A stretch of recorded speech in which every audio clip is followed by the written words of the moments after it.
Good afternoon, free enterprise fans around the world. Thank you to RPG Limit Break for letting us have this fantastic match between Bakashinobi and Nightdew, two old hats of the free enterprise game.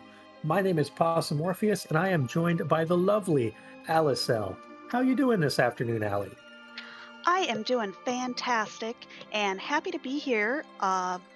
Just happy to do comms with you. Um, how are you doing? I'm doing great. Work tried to stop me from doing comms with you, but I told them no, this is important. I've already had to bail on you once. I was not going to do it again. Much like I think all the bosses in the game that are rude have decided that they are also not going to bail on our runners, as we have some pretty nasty things up on our objective board right now, Ali. What do you think about these bosses that showed up today? Uh, rude, rude, possibly rude. Yeah, a lot of rude there. Dark Knight Cecil, ooh, that could be upwards of like 1,300 damage a wave. Evil Wall, well, I mean, we don't really even need to go into that. He's super rude. And Wyvern. Wyvern has this lovely thing called Witchburn. As someone who's recently had to experience a variety of awful witch burns, and I won't spoil any of them directly, there's a lot of scary stuff with Wyvern too. What's your thoughts on Wyvern in particular? Anything exciting you're looking for from the Jerkbird itself? Well, since they removed some of the nastier things that Wyvern can do, so to make the game a little more fair, so he can't big bang you to death, I like to see Count in the Ribbon Room, especially with a character that is very, very bad at killing Wyvern by themselves. Count is a good one. As someone who recently figured out how to break the game from a counting Wyvern, it's definitely up there as far as things that can cause runners issues. Things that will not cause runners issues, though, at least early on. We have a starting Edge as our hero, and Sea Hero being a new flag that's been introduced to the Free Enterprise Randomizer, that is your agility anchor, which means Edge is super fast and everyone else is going to be super slow. What are you looking for out of this Edge hero? Are there any characters you'd like to go with this Edge, Allie? Really, with an edge, aw, the little couple.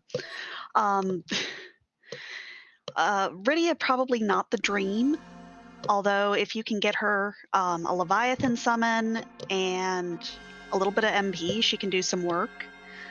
But just a lot of bruisers are always nice when you have an edge. Just start zerking people up and go.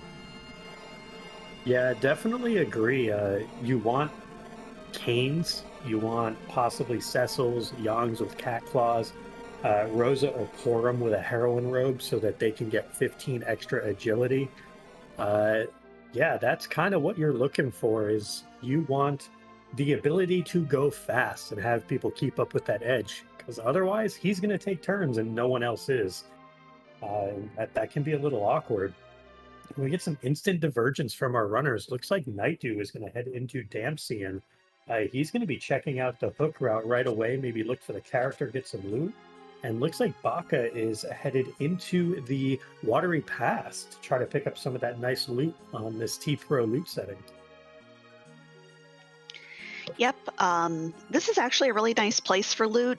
You'll see things like heroine robes. I've seen defense swords in here. Since it's a little more out of the way, especially if you don't have the exit spell, you kind of can get really rewarded. Yeah, and we see right away there an Assassin Dagger. That is pretty decent for our runners as far as what that edge can do with it. It's 5 bonus agility. Not the greatest weapon for accuracy or damage, but it's pretty fantastic, when it comes to the ability to make Edge go even faster. Well, and depending on the bosses, there are some bosses that you can exploit with that swoon weakness and just take them straight out. Yeah, that's also true. You can definitely abuse the zero ATB issue where you're able to just kind of one shot and swoon proc, kill things outright, and you don't have to worry about them punching back or using spells. Fight just ends, and it's fantastic. But we do see Nightdew doing this deep dive here, opened a few chests on the way in. We'll see if he saves and then starts opening some chests on the way out. As you can find some pretty nice stuff here in Eblan Cave as well. Yeah, Eblan Cave, fantastic loot. Well, there's one of those bosses we were kind of talking about for that assassin dagger.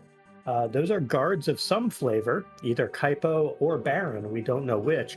But there is arguably the man of the tournament so far in Tella, where Tella enables a whole lot of things that our runners are going to like to do, potential grinding options, lots of utility, a Berserk caster once Ordeals is done.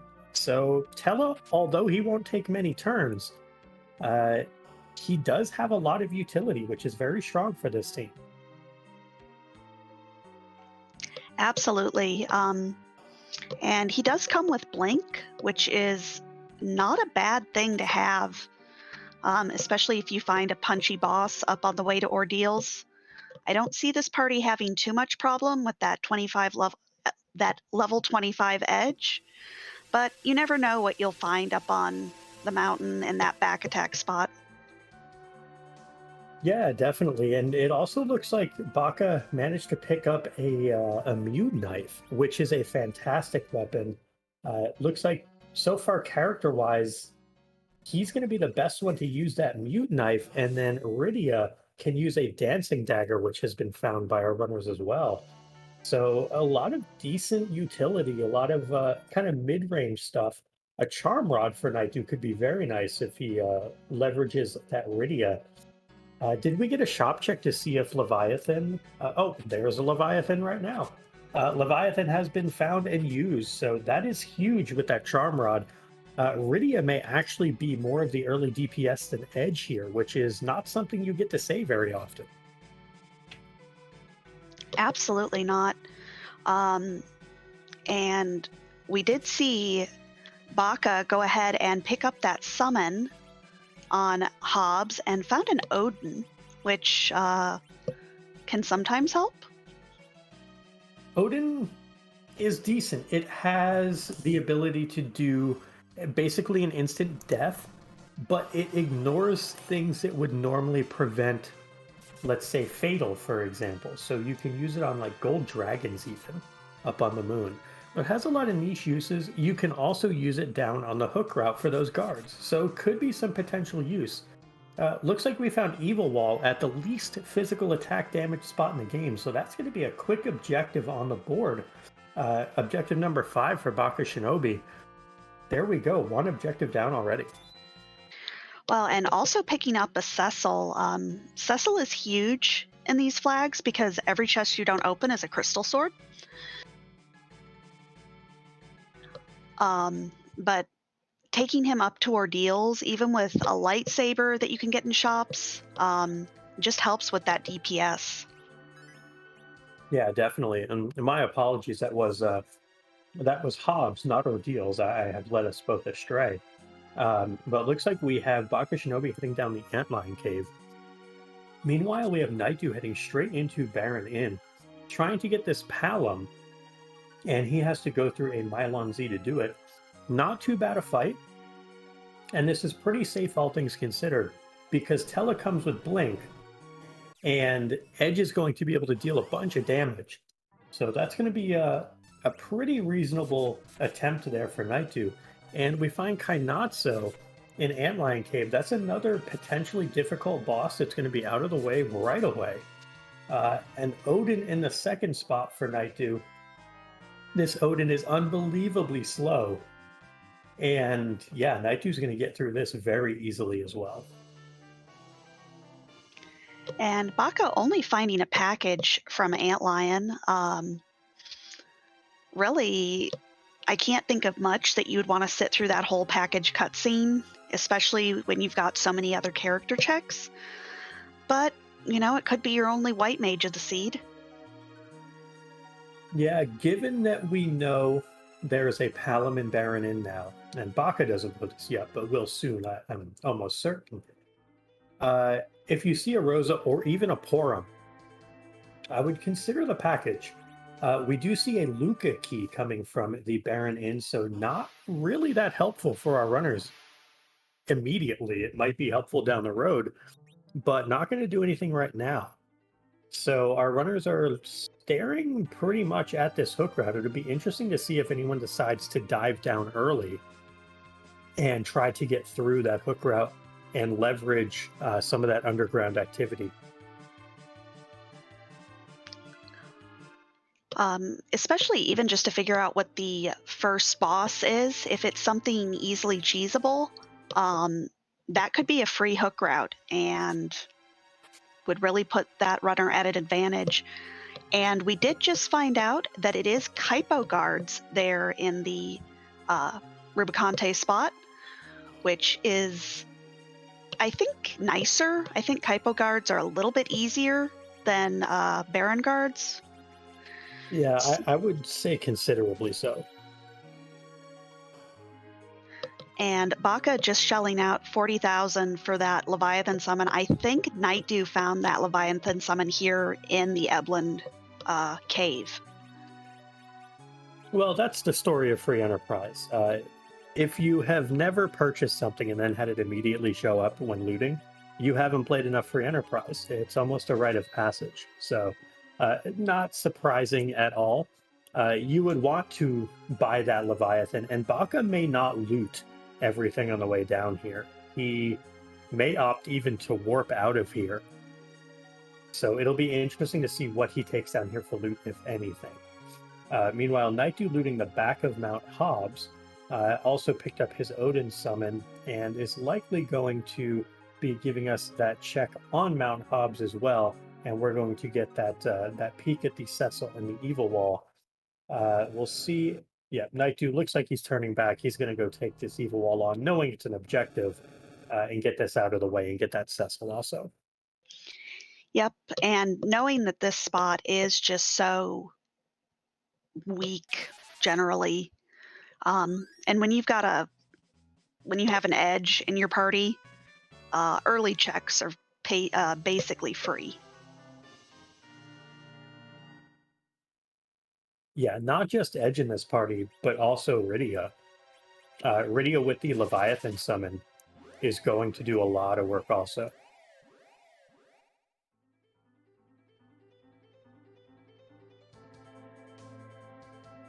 And yeah, looks like Baka not looting. So that is going to be a little bit of an advantage to Nightdew not having to buy that Leviathan summon, going to be able to spend that money elsewhere. Really not going to make a difference progression-wise for our runners, but going to give a little more of that firepower by virtue of being able to buy some other things, maybe leading to some easier fights. But we shall see. Both runners pretty much parity-wise on a level playing field right now, doing a lot of the same checks, retreading each other's footsteps, but doing it very quickly. Yep, both of these runners have been around for, I think, as long as Free Enterprise has been around. So they are very efficient in their checks. They know what's best to skip, what's best to take. So just high-level plays here. Yeah, I know that when I was first starting Free Enterprise a year and a half ago, Baka especially was one of the people that I watched a ton of. And he was already considered a veteran at that point. Nightdew, as Flurry is pointing out in chat, was the Zemus Zone 1 runner-up.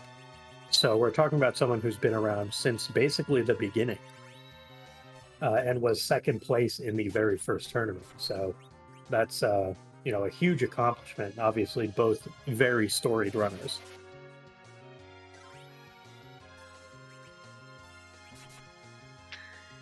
But as our runners are kind of rehashing each other's footsteps, I do want to take a moment to shout out our behind-the-scenes crew.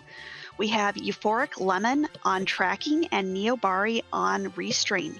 Thank you so much for all you do. Yeah, and we've talked a lot about our runners as well. But make sure that you give them something for their efforts for putting on this show for you. Both of them very much so deserve your follow. They are fantastic at explaining the game, running the game, giving you a wealth of information about how to do things optimally.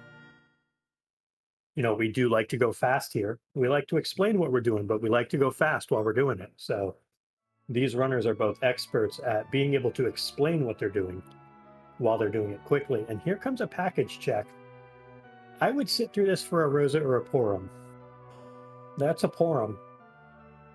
Nightdew says no. So this will be interesting to see if Baka maybe says, I want that Porum. A white mage is a white mage. They're very good in this flag set. Nightdew might want to see what the rest of the overworld holds. If you can find something like a Baron key or even an Earth crystal that gives you character checks and progression possibilities, I could definitely see wanting to go for that rather than, say, sitting through the package check that may or may not pay out with an objective.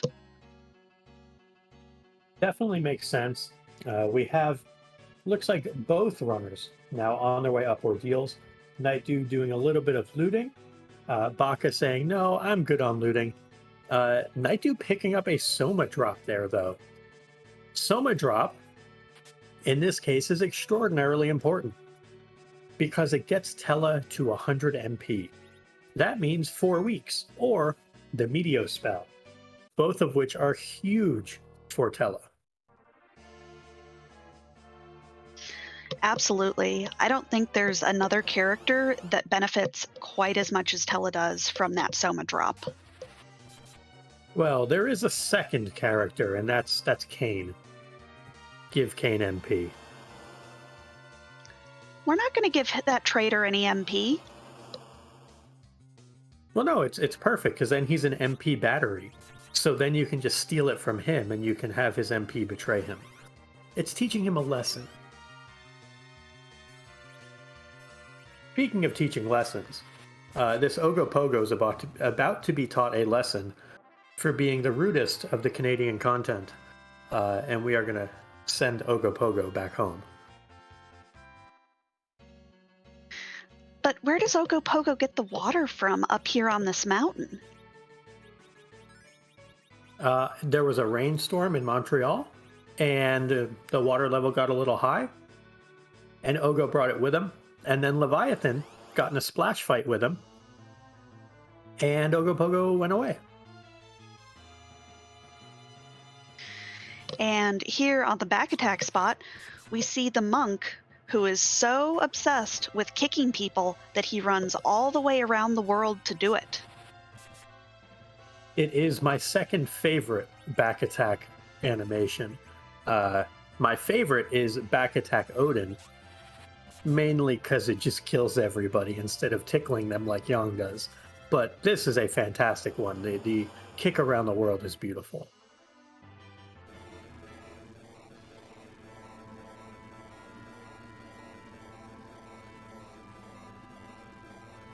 And looks like Baka is through Karate Man, and Nightdew shortly will be through as well. Allie, what's so special about this upcoming room on Man Ordeals? So in Sea Hero, we have changed it so that only the hero gets to go in and take the fight. When you have someone like Edge, that's not so scary because Edge has a lot of HP, but it can be real nasty if you get certain bosses, including that Wyvern with Count. Yeah, Wyvern with Count would be interesting because Edge is so fast. If the Count actually lands, it would run out really fast. My concern is with Edge that whatever's here isn't even going to get it to attack. There is a pan for our runners, though. And wait a minute. So that antlion, isn't it supposed to be on the moon? I we've seen a lot of our really nasty bosses that you love to see up on the moon here on Earth, and I'm a little disappointed. right? We've seen Evil Wall, Antlion, Ogopogo. Those are all things, Odin as well. Those are all things I want on the moon for runners of this caliber. Yeah, and especially that Knazo. Yeah, that too.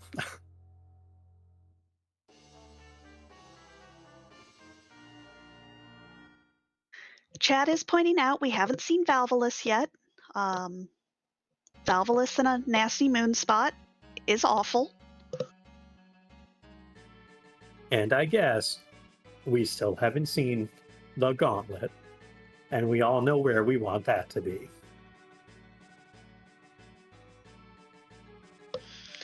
I mean, if we could get Alt Gauntlet at Ogopogo, holding something that holds 2 key items, that would be great.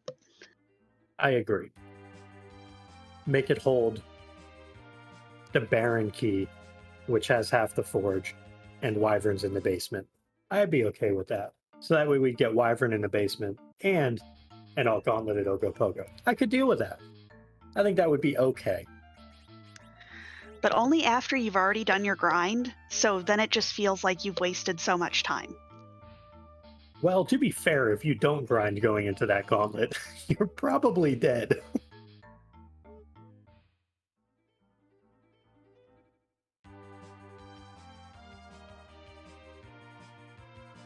But we have both runners now done with ordeals. We have Baka, who is heading on down to, looks like Eblan Castle. We might be getting a cheeky little play here to either try to find Bacchus wine by stealing them, or the other line of play here is looking for a shiny sword for Cecil. One of the things that Baka picked up, and we highlighted this a little earlier, was a mute knife.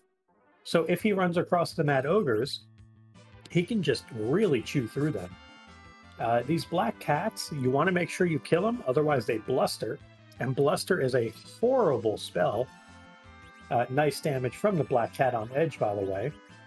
Looks like we're going to get a Leviathan cast. This will be over, but I think Baka is hunting shiny swords at this point. Yep, if you could find an Excalibur or even the Crystal Sword, Crystal Sword Cecil go burr. Yeah, and speaking of things that go burr, there's Val. Where are all the rude bosses for the moon? Like, what's left? Baigen? That's a good question.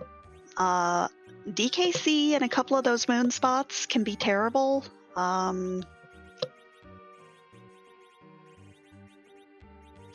Rubicante in a couple of those spots is not fun. That's true. Ruby can do a number to you as well. But looks like Nightdew is through. Baka continuing his looting, looking for the rest of the trap chest. Again, still trying to find something shiny for that Cecil. Maybe trying to find something shinier for that edge as well. And to answer a question from chat, and to just let everybody know in general, it is Edge as the hero for this particular one. And, well, speaking of things that could be shiny, there's a legend sword. Not quite the holy sword you want for Cecil, but in a pinch he can equip it. But you better have some strength boosting gear to go with that holy sword, because I've seen that sword do like 100 damage.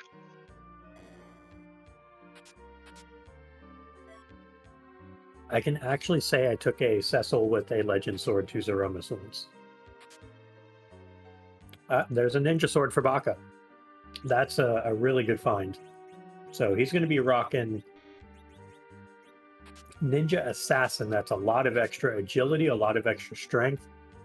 Picks up an extra silk web and a headband. And these runners, we said they're both old hats. We said they're both extremely good. They're extremely in the same place right now and extremely in each other's minds. The only difference is Nightdew has done Fabul defense, Will Baka do Fabul defense, or will he go ahead and fade it and wait until he goes underground? That's really the big looming question at this point. That's always a tough one because on the one hand, if that's your magma key, you just wasted a lot of time. But on the other hand, if you can only single dip Fabul, that saves so much time. Yeah, it definitely does. And we see some cover strats coming out for Baka. We're also seeing the stop cast come out. I wonder if we're going to get some sneaks of Bacchus one here, or if we're just going to kill. And there's our answer. We are just in murder mode. The Mad Ogres are down. Nightdew picks up his white spear from the Black Cat Lamia chest. And Baka, getting a bunch of levels on his characters, decides he's not going to go through and preserve a slingshot. Gets an Artemis bow. That's phenomenal because that is more agility. And we had this discussion earlier that Edge is fast and everyone else is slow. That's 10 more agility for anyone but Tella in this team, and that is huge. Also, that's probably the best weapon we've picked up so far for that Cecil. Yeah, definitely true as well.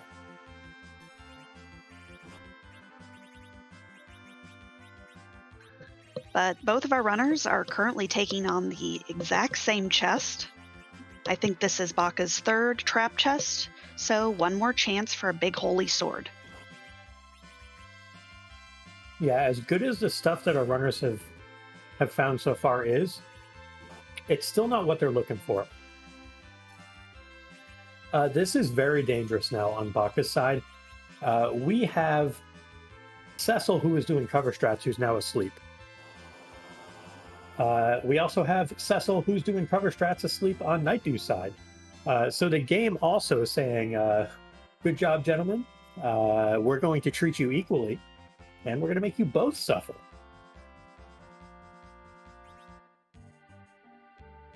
Well, so here's the thing about a white shirt. It can go on a lot of different people. It might actually be best served going on Cecil right now for cover strats.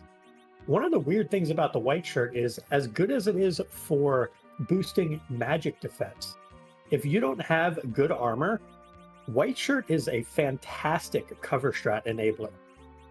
So we shall see. Like right now, a karate gi leaves a lot to be desired. I would very much so consider putting that white shirt on, and yeah, that would be interesting to see what happens downstream, especially if this hook route gives us a rude boss, like at the King Queen Eblan spot, for example. You might need to have that white shirt on Cecil to survive it. But looks like Baka has made the decision. He is fading Fabul. A man after my own heart, as someone who, well, unintentionally fades Fabul all the time. Yep, I like this strat. And if it's something, again, very easy in this first spot, you know, you're underground at 30 minutes in. You can go back to Fabul after you've smacked Yang with a pan. Yeah, definitely true. We know the second fight is effectively free. One cast Leviathan, the Kaipo guards are going to basically perish and or retreat. They will not be a concern whatsoever. Nightdew gets his white shirt. And I think we're going to have two runners heading down the hook route awful soon. But this King-Queen spot is going to be a pretty big part of this early story. Just trying to think of what's even left that's really hard for our runners at this point. I guess Dark Imps would be something very punchy. Baigen would be punchy. Yeah, there's really not a whole lot. We've seen King Queen Eblan. That's who gave us our hook starting, so we know that it's not them. It could be the Gauntlet just to be obnoxious. Yeah, the Gauntlet would be, I would say, interesting. Because it's not great XP. Like, it's extra XP because you normally don't get any at that spot whatsoever. But it's not really the fight that you want. It's a lot of time for not a lot of XP, especially when you have an edge. You can steal sirens, you have a Tela, you can do a D machine grind. You even have parts and pieces to do a Mac Giant grind if you want. So a gauntlet here would just be annoying. There's elements, which in most spots would be kind of scary. This is going to be punchy, but the second phase of elements is usually the scary one. This is not going to be scary because the magic here is super duper low. So the ruby phase that normally kills you is a pushover here. Also, shout out to the white shirt for keeping Tela alive.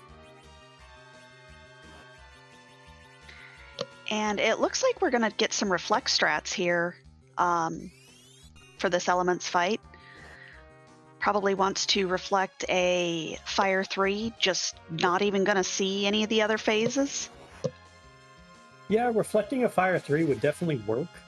Unfortunately for Baka, he went in with not enough MP in order to do that, so he had to use the Lilith Rod as an item and steal the MP from Edge. So he's going to have to go through and get this taken care of before this Cecil goes down. He is taking considerable damage here. Come on, Tela, you can do it. All right, should be through on this. Excellent. Yeah, 8,600 is going to do more than the roughly 3,000 health you need to get the skip on the first phase there of elements. So very well done, Baka. It got a little sketchy, but well done nonetheless. And no save. Giving the people the swag that they want. Having a chance at a 30-minute hook route here. Impressive stuff from Baka. Well, and this is not a scary fight at all. A Leviathan, an Odin that hits, a Quake maybe?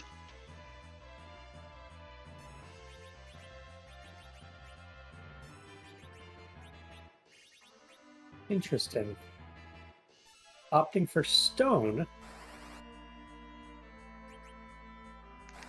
Tela life. Tela tried. We have to give the old man credit. I do think also, though, I didn't realize that Palom did not have Quake, first of all, because I thought that's where this was going as well. We do get a Swoon proc, and that's fantastic. But yeah, I thought we would be going the route of Leviathan or Quake, but without Quake, that hurts to parry around. But there's the Swoon, so that's good. And to answer chat, yes, we do have to give the old man credit. You take care of the old man, and sometimes he takes care of you.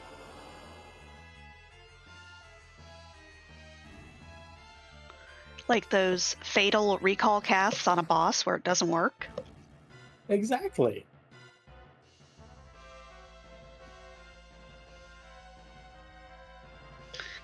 But Baka is the first of our runners through to the hook route, picks up Quake on the Quake Kid, and we'll be heading into the underground. Yeah, and it does make sense also. There's a secondary reason why rushing the hook route is not really the worst idea here. Even if it is exactly the Magma Key in Fabul, you know that the hard part of the hook route, that 25,000 HP, is basically free. So it's not the worst idea to just go ahead, run on down, and do this. You also have the pan as incentivization, because with that pan, you kind of alluded to this earlier, you get to single dip Fabul. So not once, not twice, not 3 times you have to go to Fabul. You get to go once. And that is a huge time save in the grand scheme of things.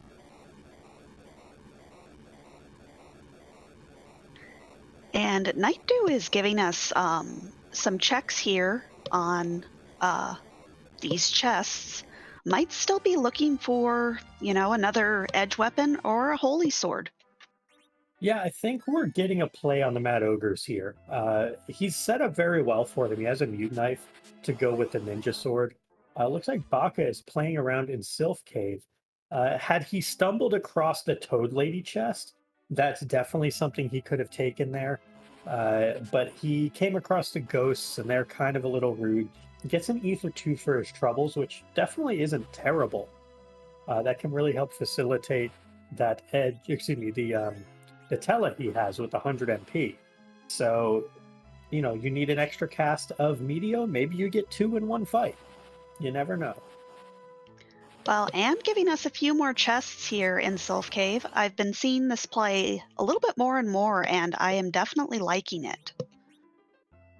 Yeah, the loot tiering in Sylph is very high, and again, it also gives you that chance at a Toad Lady chest, which, if you find them, it is free XP. It's only about 15,000 of it, but free is free, and a good chance at a really high tier weapon.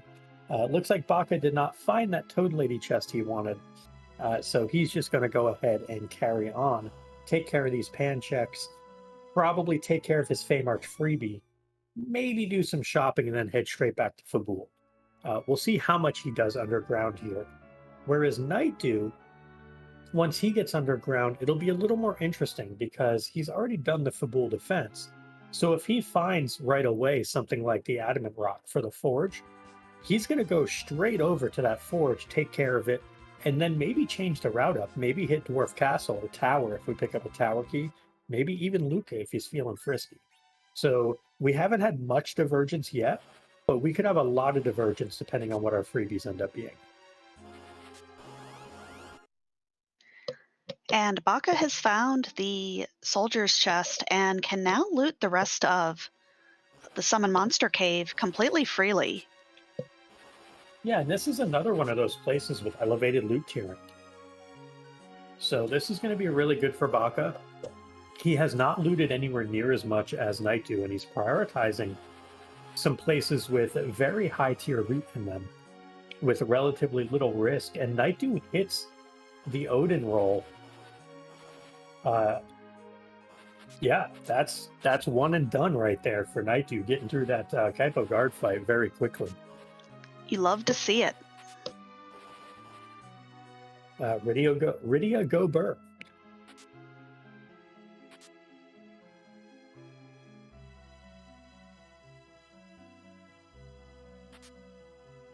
Well, and speaking of that potential tower key that could cause some divergence, laying around in the Feymarch, there's a tower key.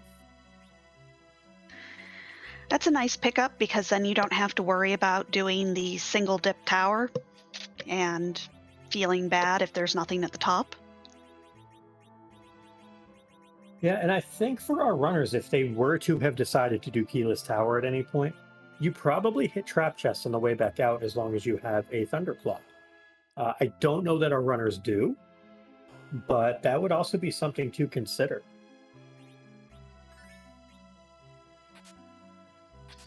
Absolutely.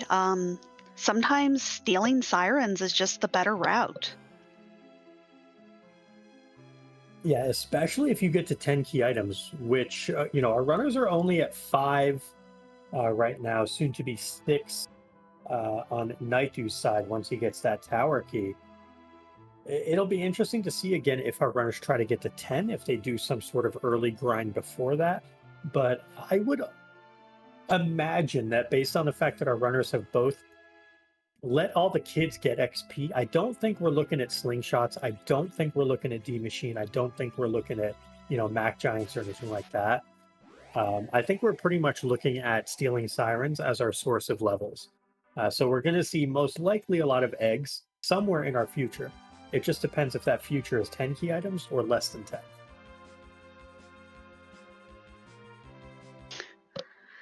Yeah, trying to do a grind with less than 10 always feels icky. Yeah, and surprising to me, this is actually a little backwards of what I thought might happen. Baka is playing around in Dwarf Castle with single dip Fabul on the table. Nightdew is headed straight back to the overworld to do Sheila 1 and Sheila 2, letting her know that Yang is in the underworld, and also letting her know that the pan that she should have given you for letting her know he's in the underworld, he's been bonked already. So 2 key item checks coming up for Nightdew. More ninja swords in the Dwarven Armory. So nice for our runners. And there is the Darkness Crystal. That's kind of big. The Rat Tail can also be turned in. So that is going to be 8 key items for Nightdew once the Tower Key is picked up from the Feymarch freebie, potentially 9 from the Rat Tail. So we are zooming towards 10 key items now. And a Magus Sisters at the first spot in Dwarf Castle. Gross. I think those Magus Sisters are probably going to have a really bad time with that edge. Just switch over to that mute knife and they melt like butter. Yeah, my only concern is edge melting like butter first, but I guess if you deal a casual 4,000 damage, that's not going to matter. So good job, Mute Dagger, Bakashinobi, and Edge. And that Cecil switching over to a Rune Axe, also going to put out some damage, and then just a casual Leviathan. Well, the Rat Tail, not a key item, but when you have a bunch of melee fighters, a Zeus Gauntlet is pretty darn good. Absolutely. Can just really facilitate some things in terms of doing damage to certain types of enemies. Yeah, the Rune Axe, deals damage to certain types of enemies, like the Magus Sisters, who were hanging out. So a very prescient pickup by Ibaka there. And looks like we have Deed Lunars. This is not the Wyvern we are looking for, but a rude boss nonetheless. Another one of those that you might like to see up on the moon, but we're not going to get that today. Thankfully, our runners have some other options to kill these guys other than just fight, because that never goes well for anyone. Yeah, fight actually in this spot, not too bad, because the magic here is awful since it's the vanilla Gobez spot. But to your point, most spots, yeah, it's gross. Those viruses will ruin your day in a hurry. And it looks like we have a bit of convergence instead of divergence from our runners, both of them currently in Dwarf Castle. Nightdew playing shopping percent or shopping simulator right now, and Baka about to give us a key item look at what Dwarf Castle held and what the dwarven jewelry of choice today is. I always find it weird when Luca is wearing some sort of tail around her neck. I think the Earth Crystal is kind of normal. It's almost like an emerald, one might think. So that is oddly appropriate for dwarven jewelry today. But yeah, I agree with you. Like wearing tails or pans, wearing holy swords. Like there's a lot of weird stuff that Luca likes.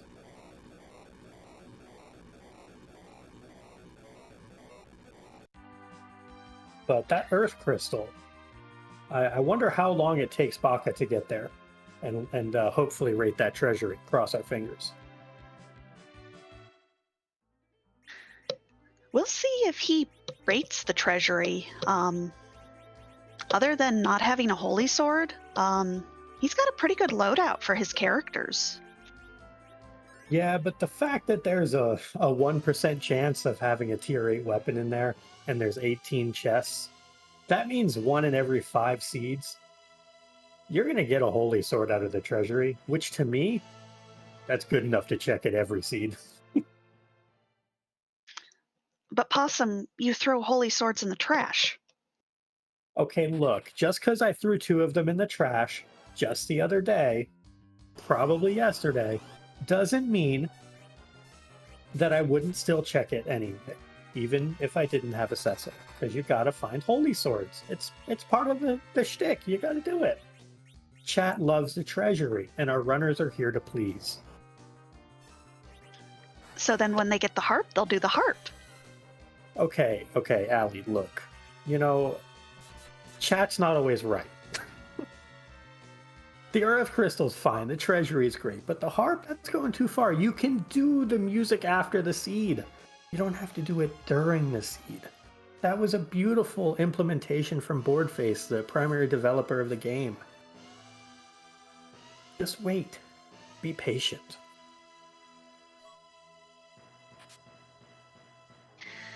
But Baka has picked up his legend sword and will shortly get his darkness crystal and rat tail. Yeah, and both of our runners, again, just screaming towards 10 key items. Baka going to be at 9 after picking up the darkness crystal and the rat tail here. Nightdew going to be at 8 once he picks up his earth crystal. And then we'll see if he continues the fate of the Feymarch freebie. But basically our runners are kind of, parity-wise, right there with each other again. I think Baka is maybe a minute ahead, but, it's marginal. Like, a minute is not a lot of time to make up. Our runners definitely way too close to call right now. We do get some potential for late game shenanigans here, though. Baka deciding he's going to park the inferior airship here, which means we could have some Walk of Shame later, but we have some Walk of Glory right now because we are going to get chat's favorite game, or one of anyway, of Rate That Treasury. Rate That Treasury!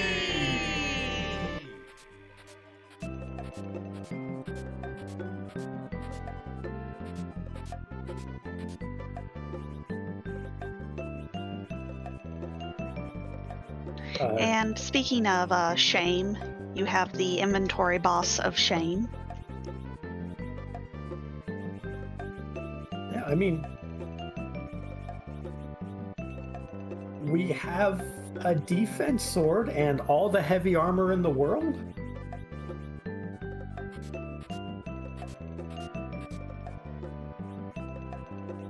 And more Leviathan, so, I mean, all the money in the world out of 10 plus a defense sword? Like, a defense sword is good. Yeah, I'm going to give it a 6. I would say it's better than average, but probably less than what our runners would want. But Nightdew has also picked up that tower key, is trying to drown the airship in magma. Well, I mean, I don't know, maybe Nightdew is more a fan of the Falcon, the other airship, or the hoverboat. Does that one even have a name? He could be a fan of just not the Enterprise. Maybe he doesn't like free things. But here's some spicy divergence. Nightdew has that Earth Crystal and says, I'm good. I'm going to Luca. Baka says, I still don't have a Holy Sword. I'm going for Flame Dog. Let's see if the doggo pays today. Everybody loves dogs. Heroine Robe's a good item, but really, I mean, unless you need Dragon Whip Heroine Robe Rydia, that's not what our runners are looking for right now. Yeah, the only thing I could see that Dragon Whip Heroine Robe Rydia doing is killing some eggs. Yeah, either eggs or Wyvern. That's pretty much what it's limited to at this point.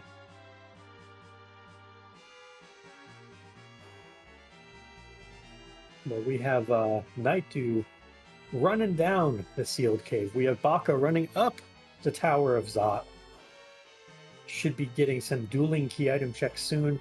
The Tower of Zot itself, the primary benefit here is you get 2 more character checks.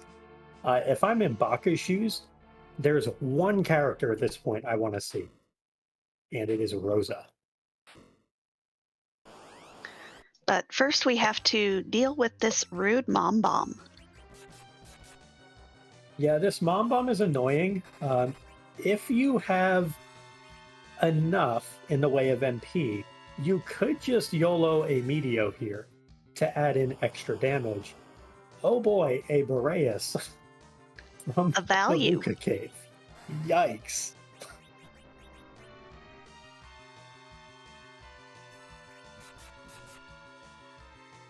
Huh.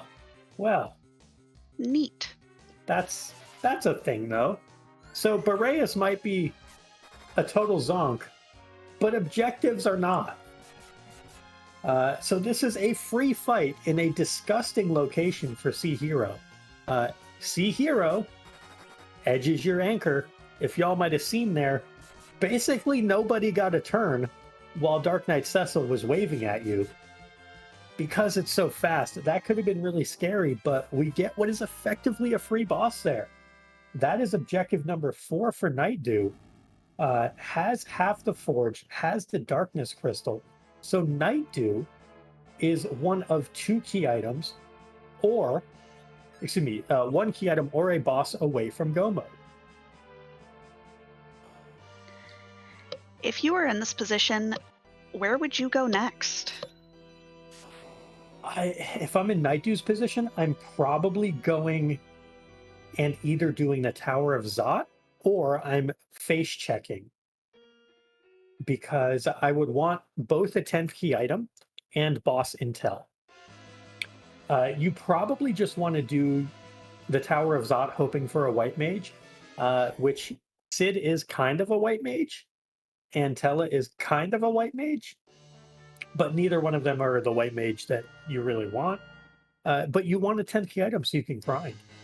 You know, you want to steal those sirens, you want to get your levels, probably before you go to the moon, then you can go ahead and face check for Wyvern if you're in Nightdew shoes. If you're in Baka's shoes, I think you're still hunting key items more than anything else. And speaking of more bosses that would be rude on the moon, but aren't that bad on the overworld. Yeah, Octomam is not going to pose much of a threat here at all. Leviathan, a couple attacks, a virus or a quake, going to take it out right quick. Nightdew is heading up tower, so we're going to get 2 more key item checks from this tower from Nightdew. We know that Bahamut is at the top of the tower, so it'll be interesting to see what is in the super cannon room. Additionally, by making this play, Nightdew is probably going to steal sirens on the way out of here at some point. So he'll also get likely 1 more chance at a Holy Sword for Cestal. It's only a 1 or 2% chance in here, but you know, you're here, you're gonna steal sirens. That is a sparkle in the super cannon room. Is this the Tower of Blarg? It is the Tower of Blarg. That is go mode for Nightdew. Yeah, if I were Nightdew, I would turn back around, because if this gives the adamant, then yeah. And Baka gets the pass from the Tower of Zot. Yeah, if Nightdew turns around, he just needs any 10th key item to get him to be able to sneak sirens and, you know, go do his thing. He might go top a tower, though, for a second chance at getting the 10th key item, because it is a free boss. But Nightdew says, I'm in go mode. I'm done here. I'm on my way. Will he stop and steal sirens is the only question. And looked like Baka was about to head to the tower, but then remembered, hey, I have this rat tail I should probably turn in. And the Zeus Gauntlet's good. It really is. But it ain't go mode. It is not. So yeah, Nightdew might be remembering, hey, I should be opening chests and sirens. Does double back. Now, what I will say is this team, I guess you would be looking at double nuke reflect strats with an edge hero. I think. How many sirens you gotta do to get double nuke reflect strats, though? You would want 14 at these levels, I believe, is what you would need to get Rydia to nuke right now. It might even be 15. I think he started with 2, so he might need to steal a full 13. Looks like Baka doing the same thing, though, so we're going to have the same parties. What are we going to do, though, for a grind? Is it going to be more of a hybrid, where we do some Zerking? Are we going to steal some Bacchus wine? You know, this seed is nowhere near over. Like, Nightdew may have the advantage right now, but this is going to get really, really tricky in roughly 20 minutes or so, I would say, once our runners are near or at the final boss, because nothing is guaranteed. And to answer a question in chat, we have found a few silk webs, so that makes things a little bit easier with the final fight. But I think really it comes down to what this key item is that comes from the tower key room, because if that is the adamant, both runners are in go mode.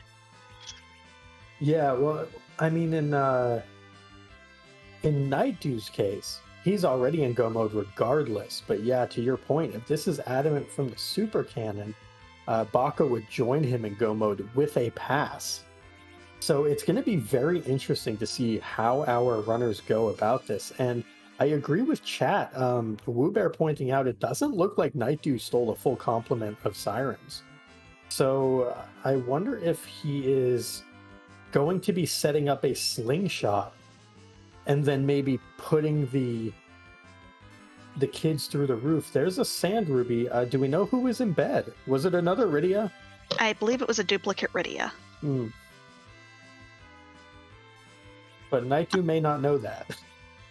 Yep, Nightdew is going to do a check and just find that duplicate Rydia. Yeah, so this is interesting. We'll have to see what Nightdew's thoughts are here. He might just be going Zerkers and try to survive, or he might end up trying to set up a slingshot by getting the Palom and the Rydia 5 levels below the rest of the party to set up double XP gains on them. Gonna be really interesting to see how this plays out. Oh, Nightdew is getting the Porum, possibly. Yep. Interesting. Looks like Nightdew wants a white mage for this fight.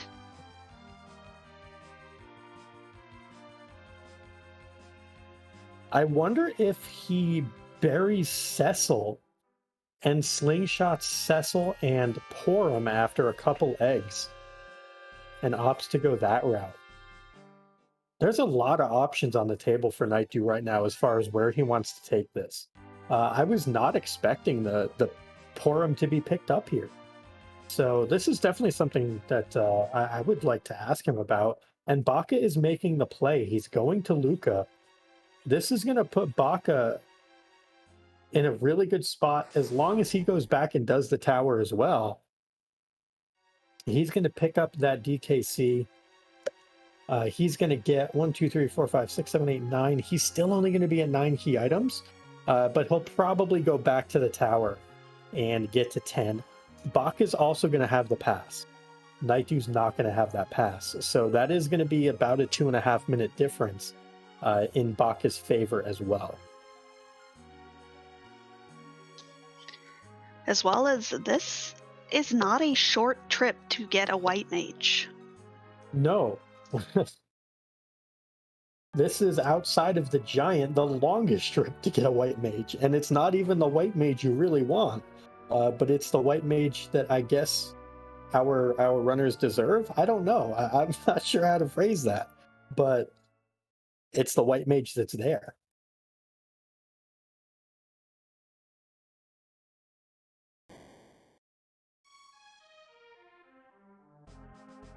Oh my heavens, not like this. And this, folks, is why you never take a Porum. That is Gobez wasting all of your precious time. So this is the situation right now where Nightdew is saying things that you can't repeat on stream.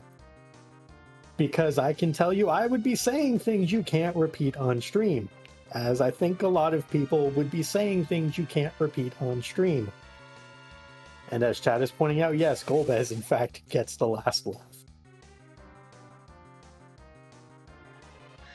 Now, once we get through all the talking and the talking and the talking and the talking, it'll be a very quick fight, depending on who lives. Yeah, I mean, even Tele can virus at this point and kill him. But... yeah, this is rough. Like, you're committing to this white mage, and that's great. but boy, are you paying the price time-wise. And against an opponent as good as Baka, this would be very, very nervous times. But it also means we get to have a way more interesting interview afterwards and see how Nightdew was feeling before, during, and after this package check.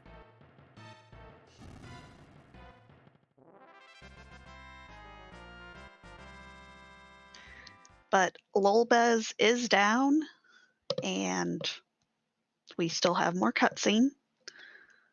And then we'll have a white mage. Hey, we even get a free heal.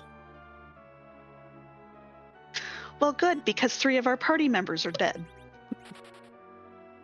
Rydia is out. All right, Nightdew says, I dislike your XP curve. I'm going berserkers. So, yeah, Nightdew has made his choice.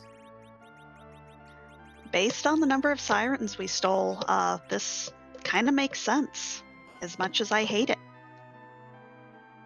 Yeah, I know I personally would have been going probably 14 or 15 sirens here, getting 2 kids to nuke, slamming battle speed 6, or maybe 3 or 4 with a silk web, and kind of playing ball from there. It would be brutal, but it would accomplish things.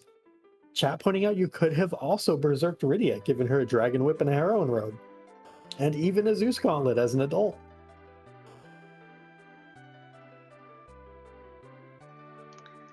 But Baka making this check, gonna find this wyvern, and I highly doubt we're gonna see that top of tower.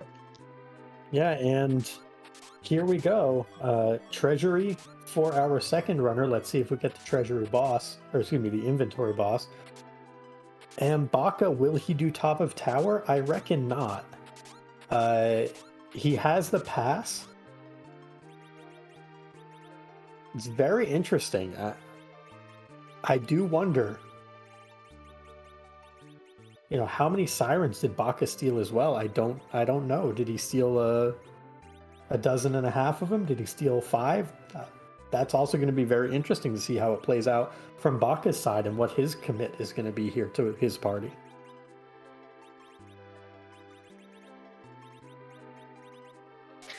Well, and we still don't know where our runners are planning on using those sirens. Yeah, that's true. In Nightdew shoes, he could just go with stop on Palom and weak on Tella, go to the moon, and just do his grind on gold dragons. It's not out of the question. Whereas Baka, if he stole more, could go do eggs. So it would be very interesting to see. But we have Nightdew heading down underground, heading to the peninsula of... heading to the small strip of land. So it looks like Nightdew is going to be doing eggs. He has exactly 10 sirens. And yeah, we shall see if this is good enough. Let's see, 10 sirens at 68,000. Probably going to get 2, maybe 3 eggs for Porum. So she's going to get about 800,000. I don't quite think she gets to white, but I believe she'll get to cure 4 at least. And if we put that white shirt that we picked up on her, you know, that might be enough to keep her alive in the Zemus fight. Yeah, the interesting thing about that is, and you know, I might be in the minority on this, I would rather have that white shirt on Tella to see if he can survive a nerfed Big Bang, and put the heroine robe on Porum and just nerf everything, but keep her super fast. You know, it's one of those things where it's kind of runner's choice as to how you want to handle it, but it's a very tough choice to make, because when you don't have power overwhelming, you have to kind of skirt something somewhere.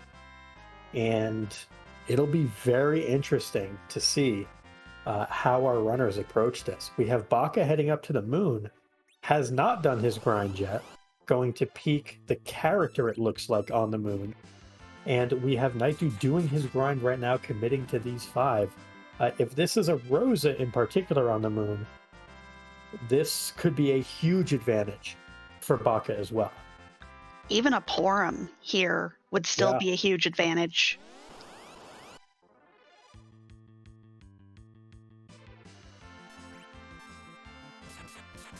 But not a Sid.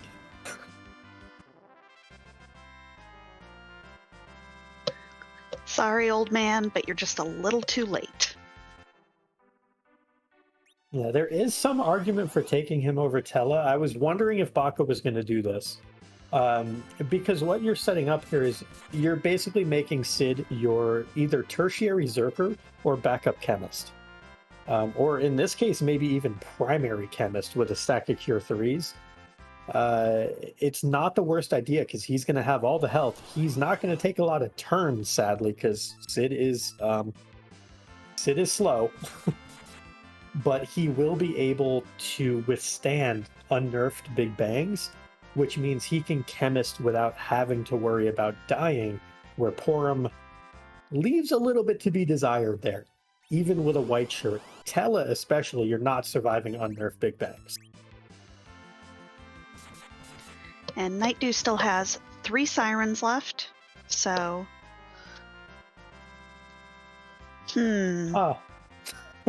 Well, we wanted a gauntlet on the moon. Are we going to get a gauntlet on the moon? Oh, baby. Baka says, nope.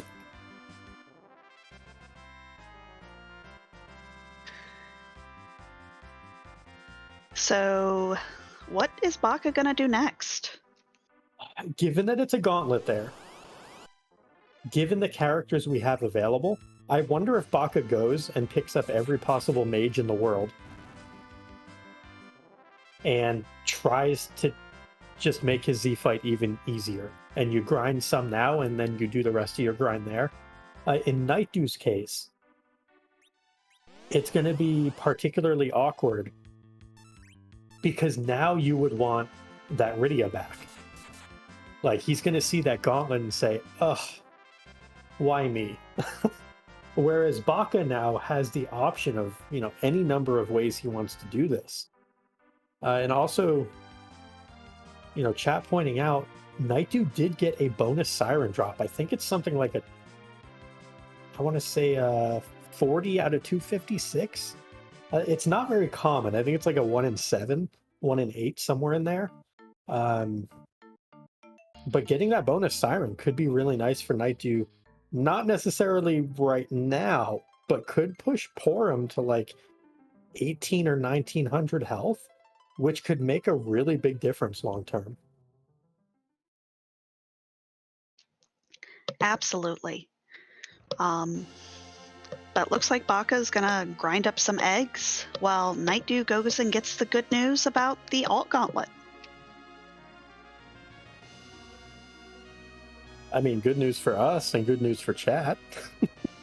we wanted an alt gauntlet on the moon. We kind of got it. It's not the lunar subterrane, but it'll still do. I mean, we take what we can get here.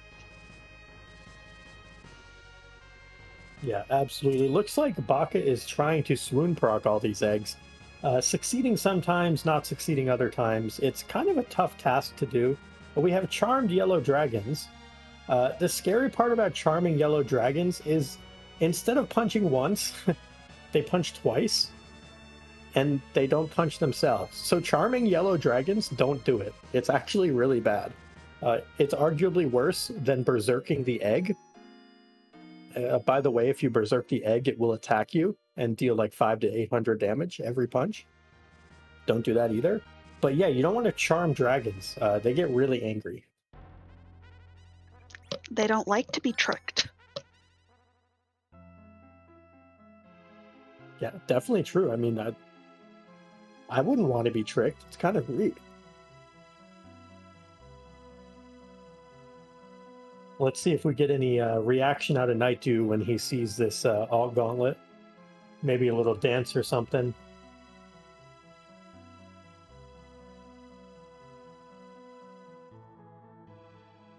No, nothing, just straight on in. Nightdew is just going to take it. It'd be interesting to see, does Palom have weak? That's a big question here.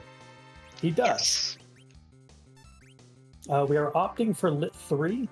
One of the nice things about every single monster in this gauntlet is they can be weaked. So you can instantly drop them down, and you don't have to worry about anything but a single bop, and they just fall over.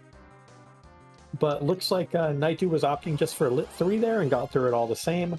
The real fight that's going to matter on is the double gold dragon fight, which happens at the end of this gauntlet. You really want to get those weaked and stopped. The rest of this gauntlet's really not that bad. Of course, the Dragon Bone is a little bit punchy, just taking down that old man with a single swing. Yeah, to be fair, though, that old man dies to almost everything, so it's more of a him problem than everyone else. But that Palom did pick up Nuke, so we do have potential hybrid strats online. Yeah, I mean, you're definitely going to see nukes flying out of the kid when it comes to time for the final boss. I definitely like the play here of weakening the back red giant. It has more than 10,000 health, if I remember correctly, so weak is effectively breaking the damage limit. Basically, no other spell can do that. So that's, again, I think a very heads-up move by Nightdew to make use of that weak spell. And he will be able to quickly get through that red giant in the back. One weak, one hit, it's gone, and can then move on to the front red giant here.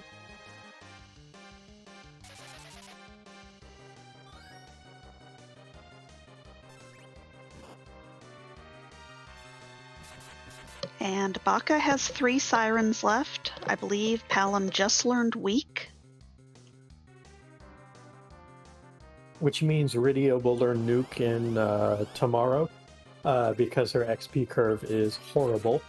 But there's Meteo on the kid, so he's at least level 50, which means Rydia's probably level 47 or 48, which means I think Baka's going to be one egg shy of Nuke on Rydia, which is irrelevant because there's 5 more fights waiting for him. And Baka is probably banking on that and getting Nuke during the gauntlet itself. Yeah, almost certainly banking on that. He knows that he's going to get a lot of XP from that. The real interesting part is going to be still for our runners. How are they going to be approaching their Zeromus fights? I would assume that we're still looking at hybrid strats for Nightdew. Baka has the option of just going double nuke reflect on a slower battle speed with just some manual attacks thrown in before the HP refill on the final boss. So I'm still very intrigued personally to see where the chips fall for both of these runners. But we do see a Silk Web coming out on Nightdew's side to slow down these King Ryus. This Blitz attack does half of your health if you don't have resistance. So we see Cecil on 360. We see Porum taking 913. That Blitz attack is pretty nasty. Entangle also not great. Basically paralyzing a party member. So this is the fight that's a little scary in this gauntlet because it hits with status effects also. Yeah, without a hourglass or something to stop these King Ryus, they can be very, very rude and very, very dangerous. And I don't think people realize that when they come up here to grind, just how bad they can be. Oh yeah, one of the lessons I learned early on from community member Woobear was don't take gold dragons on the moon if you can't stop them. Go find other things to do for your grind if you're going to grind at all at that point. It's just one of those things where time-wise, it is absolutely brutal. But Nightdew, getting through that brutal gauntlet, getting his earth crystal, getting his crystal, and officially in go mode, has his levels, is a gauntlet up on Baka, but a pass down on Baka. Also is going to have a longer Zeromus fight and has a 45 agility edge. That is agility that exists, and nobody else in his party has it. Yeah, that seems like a lot of agility. Oh, Nightdew going for push B to jump strats and landing up on the platform. Great for lots of other flag sets, not so great for this one. We have Baka who put Rydia in the center slot with an Artemis bow on, making her super fast, allowing her to get these weeks off right away, or in this case, a fatal cast. So Baka taking advantage of some agility manipulation here in order to go through and get extra turns on that Rydia for weeks. So very heads up by Baka as well, playing with the manipulation here. Baka also had already done this cutscene at the Lunar Dais. So Nightdew has to sit through this as well. So Nightdew might be up 3 fights on the gauntlet or 4 fights on the gauntlet, but he's got to run all the way down. He had to do that cutscene. This is really close, y'all. Yeah, this is going to be a nail-biter finish for sure, assuming that nothing goes sideways on this alt gauntlet. Yeah, and I think with the way Baka's set up, I don't really see how it's going to go sideways, but I think this is the last chance we're going to be able to do this. So I want to make sure we give our runners one more shout out.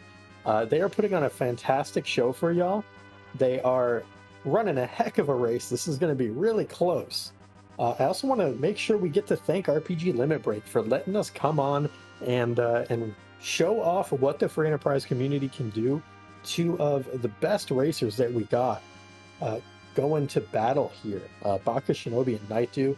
And I also want to make sure we give credit where credit is due. Euphoric Lemon pushing the buttons, making sure that they come back in one piece for the next race. Niabari doing a fantastic job on Restream as well. And my co-commentator, who I'm so happy to finally have gotten to do comms with, Alicel. Thank you so much, Allie. You are amazing. Everyone give Allie a follow, too. Well, thank you so much, Possum. I've definitely been looking forward to this since we met back in ZZ3 in our little group stages. And I'm just thrilled to finally be able to do comms. Definitely. One of those trial by fire type deals where we got to meet up during a race and been friendos ever since. But definitely give Possum a follow. He runs this game and runs it well. So, yeah. But I think we're coming up to the end of the seed for Nightdew, and there's a question that we usually like to ask. Is it nap time? I mean, soon? Nap soon? Is it cute? We'll see. I think I'm bad at questions. This is all you, Allie. But all joking aside, we can't move Zeromus around because he's just too big, too nasty. But Zeromus likes to dress up and be pretty and do some cosplay. So Zeromus has about 527 different outfits that he likes to dress up in. So we have to ask, whose butt are we going to kick tonight? And is it cute? And does it have a butt?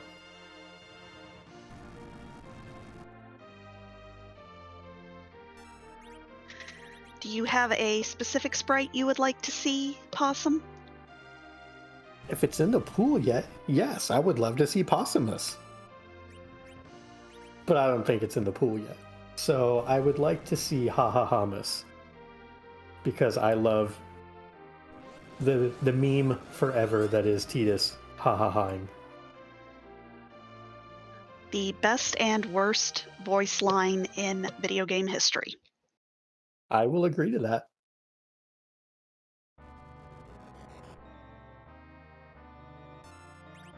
Well, that's good. That's Garland.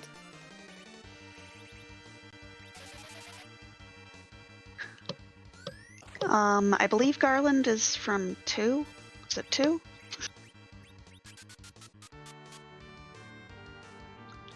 Final Fantasy 1. I don't know. I can only count 4. I mean, beats me. I can't even. I can't even count. I'm just a possum. Looks like Nightdew is zerking up that Cecil. Edge is already zerked up. Are we getting a nerf?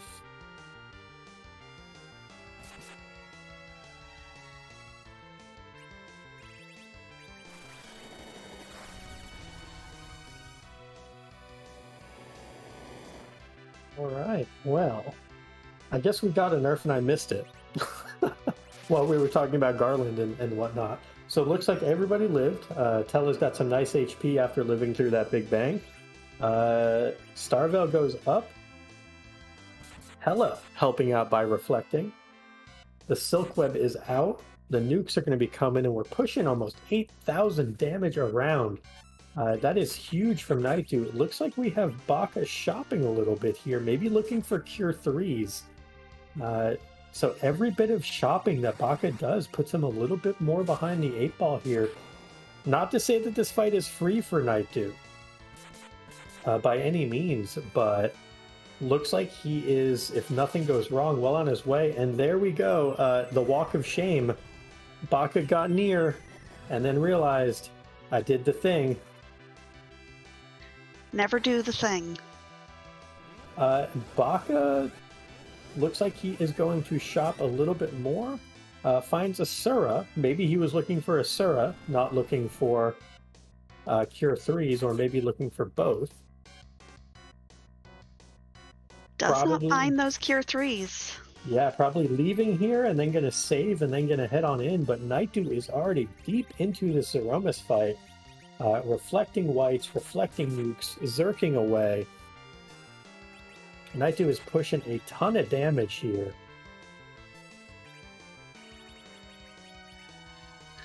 Barring something catastrophic happening, like Porum going down on a big bang, I think Nightdew is going to take this home. Yeah, and it ultimately comes down to, you know, the route that he took. He stuck underground. He then decided, let me go get this white mage from the package. He played the race he wanted to play. The gauntlet actually helping him out quite a bit with those extra levels. He's still probably nervous as heck, thinking, oh boy, this is a little scary. I wonder if my opponent did that package and I'd bleed too much time. But having that extra source of Zerk, having the curatives, definitely paying off here. Looks like he's going to sit on Porum's turn now, not going to cast another white and play this safe. So Tella is gone here, unless we tip into rocks. And wouldn't you know, we tipped into rocks. Tella is going to live through this fight, y'all. Tella life.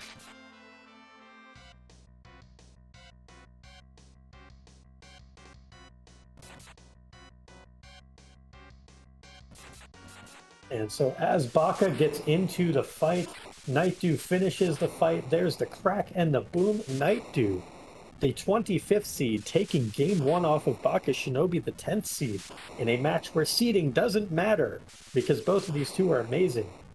Nightdew winning in a time of 1:21.19 officially, as Baka's getting into the Z fight. Amazing job by Nightdew, and we'll see if we can get him in for an interview. And I believe with that bedang, we are joined by Nightdew. GG's. Hello, and thank you. GG's Nightdew. First question I gotta ask you. How about that Porum at the package? How about that goal? But I mean, Porum. Yes. I kind of figured edge seeds are still a little iffy sometimes, so I'm like, I wanted a white mage. I hadn't found an Asura for that Rydia. I hadn't really shopped Recure 3s. I had Edge, a pile of Sirens, and a 10 key item grind. So I decided, let's just take the known White Mage. I've got like a Silent Stick, a White Shirt, found a Rune Ring, got a Ribbon. What else does she need? Yeah, definitely. And she did a very good job for you. And the gauntlet actually helped you quite a bit, getting a couple extra levels for people, bringing Porum to, what was it, 1900 health, which is pretty amazing for her. And then there was one other thing I kind of wanted to ask you about. As far as your party composition, you opted to go with the Zerker strats. Did you ever consider keeping the Rydia and going Tri-Reflect or just Double Reflect? I had absolutely thought about it, but again, with the Edge Anchor, I opted for a little bit more of the safety play there. Had I had like Asura there, I was thinking of like binning the Tella at that point, and going for that, and it definitely kind of crossed my mind. But after that point, I decided I've got Edge, I've got a couple Ninja Blades. I'm sure I'll find something. I'm sure I'll find a Cecil 6 somewhere in this treasury. And hey, a defense sword is totally fine. Yeah, defense sword. I mean, it's right up there in the good enough category to be a nice secondary berserker. That's for sure.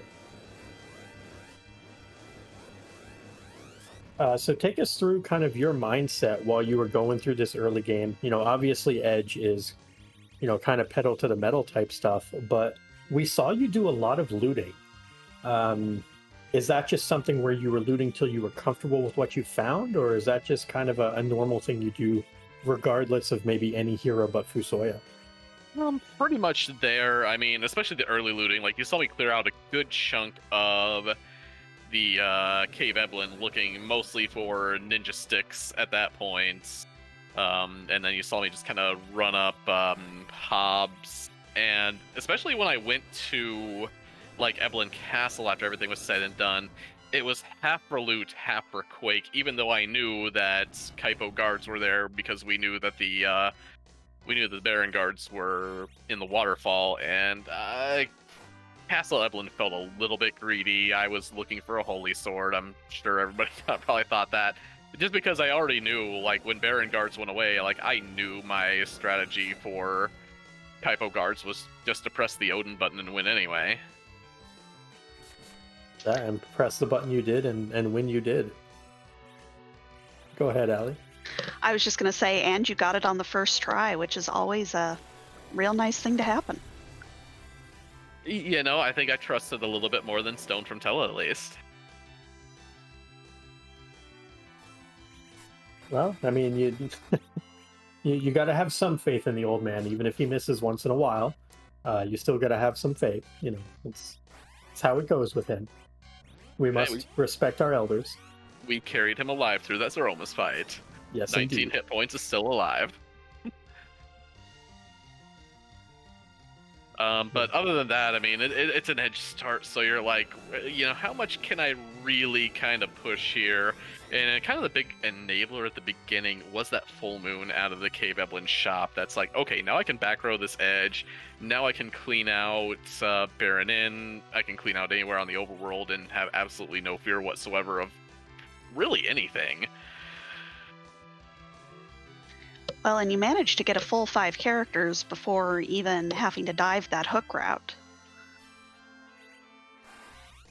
Yeah, it was, I mean, the biggest thing was obviously the Cecil up on Hobbs, just because I absolutely adore cover strats. I love a good Paladin Cecil just taking hits for the entire team, especially with an edge to kind of get up there. Tella was a toolbox. We got a very early Leviathan, got a very early 2 Leviathans, and we had Quack Kid, so everything was really solved except for that kind of bit of healing or that secondary, and I just see the adamant going through because I did not watch my, yeah, that was interesting.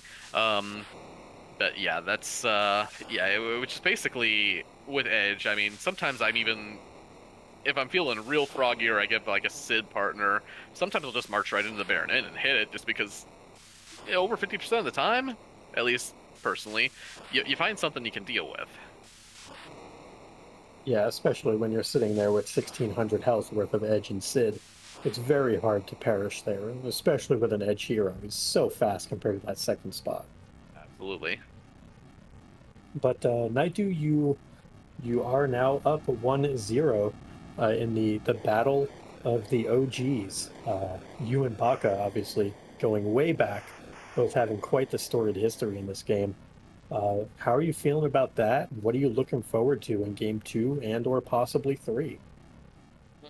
I mean, it's obviously really great to get that first one behind you. I mean, again, the OGs. I mean, Baka and I just take a really way back, and yeah, kind of looking in. I mean, 5 minutes is one bad decision here. I know we talked it out a little bit in the in there, and it was he went up Zod and I didn't, and that might have been it right there. It's yeah, I mean, I think I may have given a little bit of it back on that package, but I do not regret that poem whatsoever. So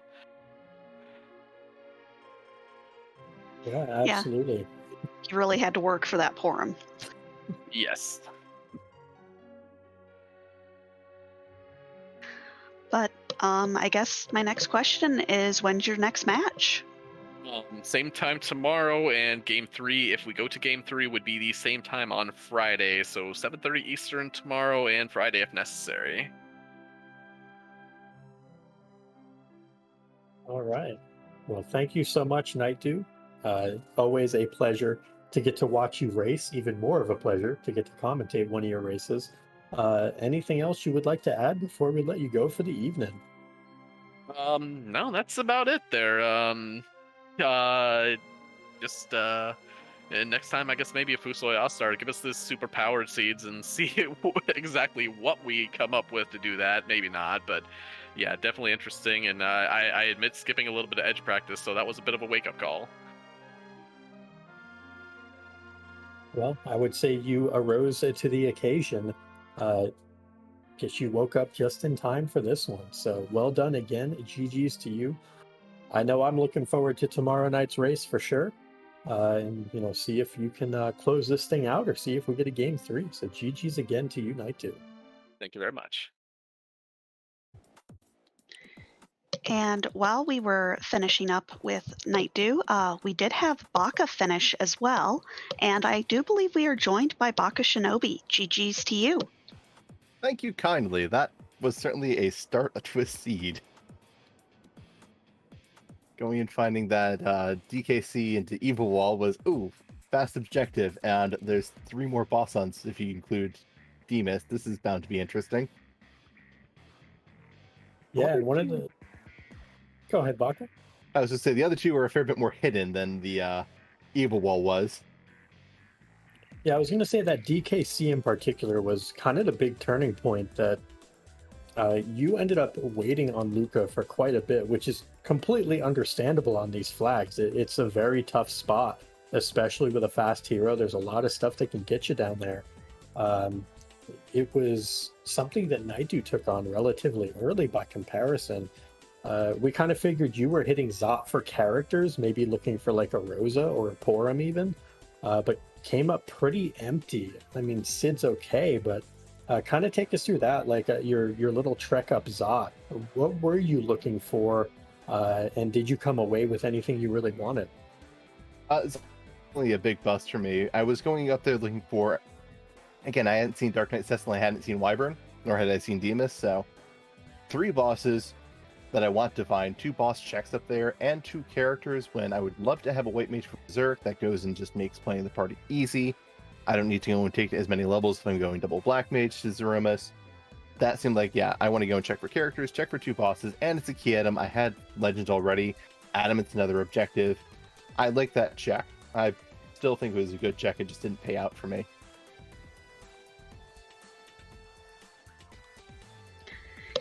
Yep, but just mathematically, it would have been, with so many boss hunts. And you could have gotten the other half of Forge. Yeah, I there are 3 different ways to hit value. The pass is good consolation that saves me a walk down the lunar subterranean and made it easier to just go up Peak Cave Bahamut and see, okay, that's a blue rope. Is it the free blue rope, or it's a very not free blue rope? Let's go back to Earth and get ground up. I didn't check package because at that point I figured any time savings I would get from having a white mage, I would eat in getting the white mage, because it was just, I could grind less and go and take those fights, but I'd still be going through all those fights. And if I was going with the black mages I had figured, all right, I can just go up to weak, slap the heroin robe and the Artemis bow on Rydia, so she's super fast and just starts every fight and just start taking stuff out quickly and try and get me through that all gauntlet faster. Well, and that definitely worked out really well for you, just getting through that alt gauntlet very quickly. Black mage's spells are pretty good. Even if they're not the ones that go and do big, heavy damage, they're still... Weak's a great spell. That is very effective. Stone, I didn't cast Nuke a single time in that gauntlet, I think. It was just all the other spells, which... Kel was good for a reason. He was just bad in that party because he was never going to be very fast. I had no way of making him faster and had finished at 50 agility. I mean, 50 agility is great if you want to have fun. I had plenty of fun in this Zemus fight. I was a little overcautious at the end, looking for tier 3s, because I'm not going to be doing stuff with the Zerkers for a bit, because they're just... That's not happening. We're not going to go and try and take a long Z fight. We're taking a reflect kill on this. I don't have the... I could try and go and get Bacchus wine, so that's more time going into Cave Magnus to try and find an ogre, remember where the siren is to go and summon the ogre fight. I got the levels to get weak on Rydia and Palom, and after the Gauntlet, I had Nuke and plenty of extra levels. Yeah. Starting the Artemis bow on Rydia made her even faster, so I could just chuck nukes out faster. It seemed good. It was just scary because I didn't know what a double nuke reflect flight was at 50 agility. I can tell you all about it. It's a whale of a time. Don't do it any faster than BS4. Yeah, BS4 felt real good. I did want to ask about one other thing. This was a fairly major early divergence between you and Nightdew. You had the pan, you knew a free boss was on the hook route, and you said, Fabul, I'll see you later. What drove that decision, more than anything else? Kind of take us through that. I had a pan. I had a free boss. I could go and hit 2 key items and save a trip to Fabul. I didn't think I was going to have too much. My Elements fight was a little sloppy, but it got there eventually. But it wasn't too bad of a hook route. I had tools, and I was going to go and do Eblan Castle to get ready. Would have been smarter to go and get camping gear before I did Eblan Castle, but, hindsight and all that. It's tough to stop and do anything, though, when you have an edge hero and you're looking at a free boss and reasons to go underground, so it's totally understandable. Yeah, I was also willing to take a bit of a gamble and okay, if Magma Key's there, it's Nightdew, I can't go and take anything free against him, so just skip that. If it's a bad boss, which Val kind of seemed like she would have been pretty obnoxious if you weren't willing to part with some of your weapons and just chuck them at her. So I felt a little better when I saw the Val, but the Magma Key was definitely we're taking a bit of a gamble here to just get a little bit more efficiency. Yeah, definitely. That's about all the questions I think I have for you. Allie, do you have any questions for Baka? Nope. I think you covered just about everything I was going to ask. So yeah. All right. Well, with that, Baka, we know when your next match is. It's tomorrow at the same time. We know obviously that you are, unfortunately down 0-1 right now. Planning on changing anything up? Planning on playing the same game? Kind of where you at right now with it? Awesome. I appreciate that you believe I have a plan. I'm just playing this by the seat of my pants and seeing, let's go and do this and that. I really hope that Eblan pays out better, but maybe I should hope it doesn't and Nightdew checks it again, because, the Artemis bow was good. The Artemis bow was actually very important for the end, I feel, and a number of other parts, but would have really liked a Crystal Sword to just laugh at everything in my way. Isn't that always the dream? I live for the dream. But thank you all very much. Thank you, Neopari, for restreaming, Fork Lemon for tracking, and thank you, Allie and Possum, for doing commentary for this wonderful race. Yeah. Well, thank you so much. Yeah, Have a great thank evening. you, Baka. Yeah, you as well, Baka. Have a great evening. Always a pleasure to get to watch and, in this case, commentate one of your matches. Thank you And kindly. with that, Ali, I believe we are done for the evening on this channel.